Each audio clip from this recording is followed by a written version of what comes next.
Hello. My name is Juan Carlos Bagnell. I'm a former commercial casting director, and now I produce online content for a handful of outlets, and I review tech under the handle SomeGadgetGuy. I regularly host workshops for students discussing technology and politics, and I wrote a book on smartphone photography.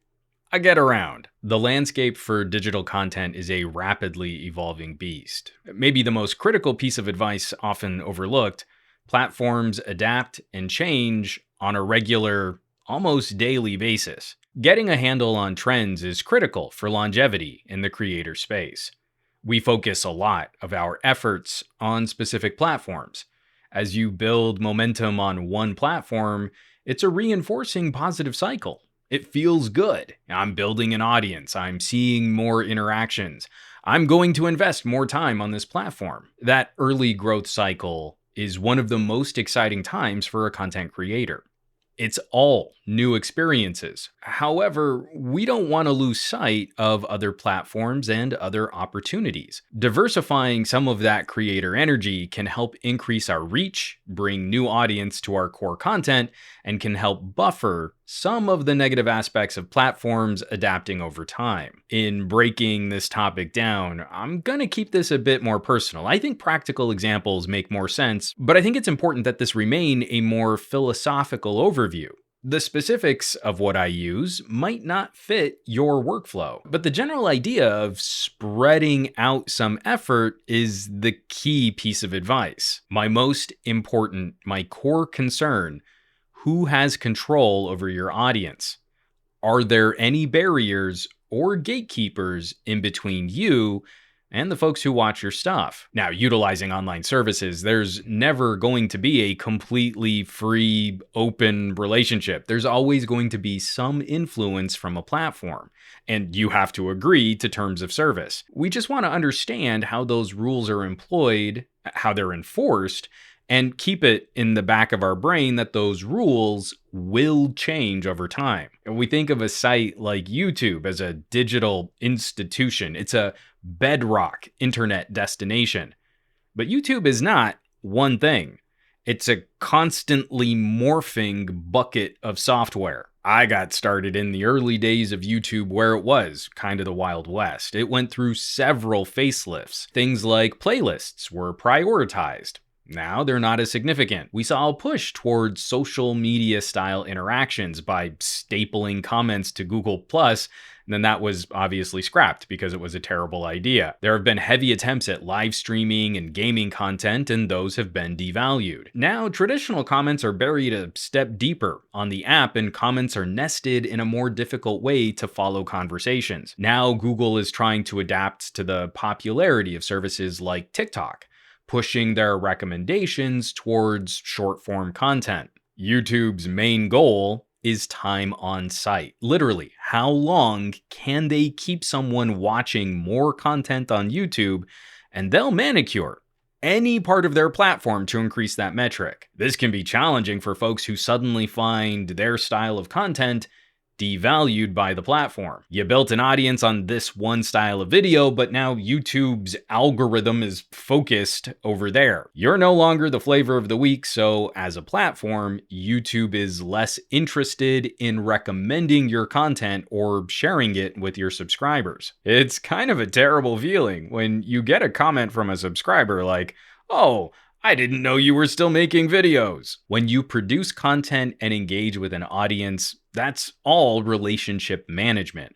Leaving your relationships entirely in the hands of a single platform means you have to adapt to the whims of that platform or risk losing access to the people who follow you. Finding appropriate social media services for different parts of your workflow means exerting some extra effort, but it also means you won't have a singular failure point. Better still, honest engagement on those other platforms means you're likely to find more audience which was not directly accessible from your main platform. As we saw YouTube change up their focus on live streaming and gaming content, it had an impact on my channel. YouTube was reacting to the growing popularity of Twitch. I was hosting a weekly live podcast recording, so it made more sense to stream that kind of content on a platform more focused on that kind of live broadcast. Now, my audience on Twitch is smaller, but that account is monetized, and those interactions are a healthy mix of folks who followed me from YouTube and people who found me on Twitch. And that's building a community I enjoy being a part of. It feels a lot more organic. As a quick tangent, I really hate the way we talk about things like community, interaction, and engagement like we're trying to trick people into watching or we're gaming a system to our personal benefit. I got into this gig because I'm personally thirsty for fun conversations. So I'm trying to build the biggest nerd lunch table in the cafeteria. That's genuinely the content that works best for me. I see a lot of chatter about authenticity, about being yourself, but it can often be crouched in this larger discussion of algorithms, following trends, and untangling metrics. I find many creatives aren't necessarily into trending topics and SEO analysis. So how authentic can you be if the advice is, start with a wacky thumbnail and then dig into the SEO of a clickbaity title and then write the script for the content of the video? But I digress. So far, we've covered this a bit more from the idea of audience, but that really is two ideas in one. Not just how we manage conversations and comments, but also how we tackle distribution. On the creator side, we have to work harder than ever before on self-reporting the appropriateness of our content, verifying our copyright, managing our back-end settings. At the same time, the audience relationship is quite a bit more passive. They push play, they watch some of your video, and then they're done. It's why it's become such a regular pattern in our videos to spend the time asking for subscriptions and smashing bell icons and thumbing up and leaving comments and sharing. That's a lot of time that viewers sit in videos likely ignoring those calls to action, when we could just be focused on the content. But even when a viewer takes us up on those CTAs, they still might not work the way we think they should. Every creator gets those anecdotal stories of viewers who smashed the bell icon, but were notified of our video publishing days later, or were just plain not notified at all. Building interactions around other platforms can help guide when you want to host a discussion. When I push go on a video, I'm mentally in that space to talk about that video topic. That's the best time for me to engage with comments, to field questions. You get the most me you can get as an audience member in that early window after I publish. Increasingly, the off-platform announcements have become more important for alerting folks that I'm around to chat. YouTube's not getting that done, but the other platform useful for honing in on specific audiences is Reddit.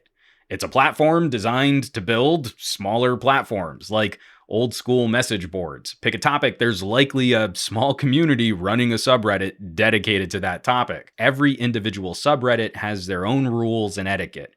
It's usually bad form to roll in and start self-promoting and spamming everything you've ever made, like showing up to the party hosted by a friend of a friend and loudly trying to make yourself the center of attention. The moderators of that subreddit will kindly see you out. But again, we're so concerned with gaming metrics, maximizing SEO, that we start to miss other opportunities. I shoot tech videos, so you'd think I'd want my stuff featured on the largest technology Reddits, but time and again, I find the best engagement when my content is shared on the smaller subreddits, more singularly focused on specific manufacturers. Those folks are looking for actual conversations about the products they own. I'm looking for actual geeky conversations about tech.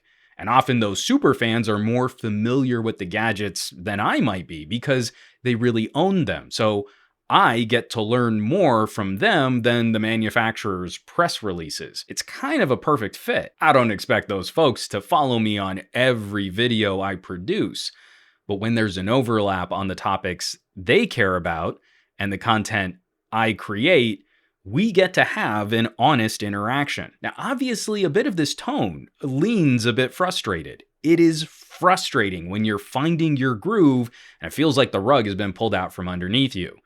What was working now seems to be tanking, but you're putting in more effort than you ever have before. But aside from the negative, complaining about how one platform treats creators, it's also an opportunity to define your work and better establish your relationships more on your own terms. You want to clearly identify the kind of content you want to make and then do the legwork to find those folks who might be interested in that kind of content. We have an incredible number of tools at our disposal, and we should never feel beholden to one individual service. Increasingly, we're seeing audience trends that suggest a turn away from this current model of social media. If it's intrusive advertising, divisive content, misinformation, or data privacy, consumers are changing their relationships with distribution platforms. Finding success in an ever-changing media space means starting with a clearly identified idea of what success might mean to you. Your goals for success probably won't always align with YouTube's goals for success. Now is a very good time to look at how you expend effort on multiple services, meeting new people, joining new communities, understanding what makes them tick. I think that potential is where we find exciting opportunities. If you're attending a streaming event like this, you're likely already a bit more tapped in than a general media consumer.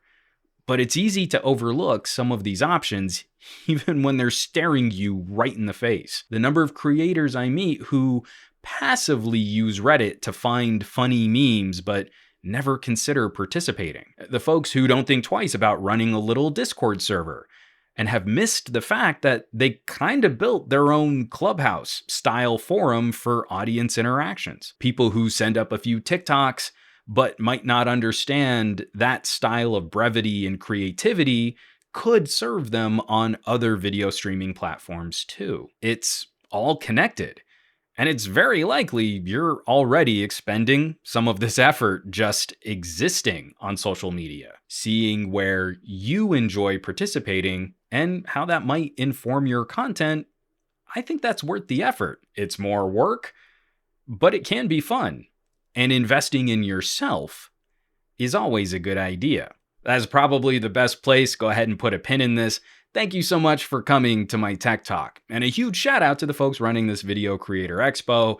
I appreciate those people taking the time to support creators and share good content. I'm always around for folks who want to chat. I'm easy to find on the socials, SomeGadgetGuy.com. And best of luck on your future creative endeavors.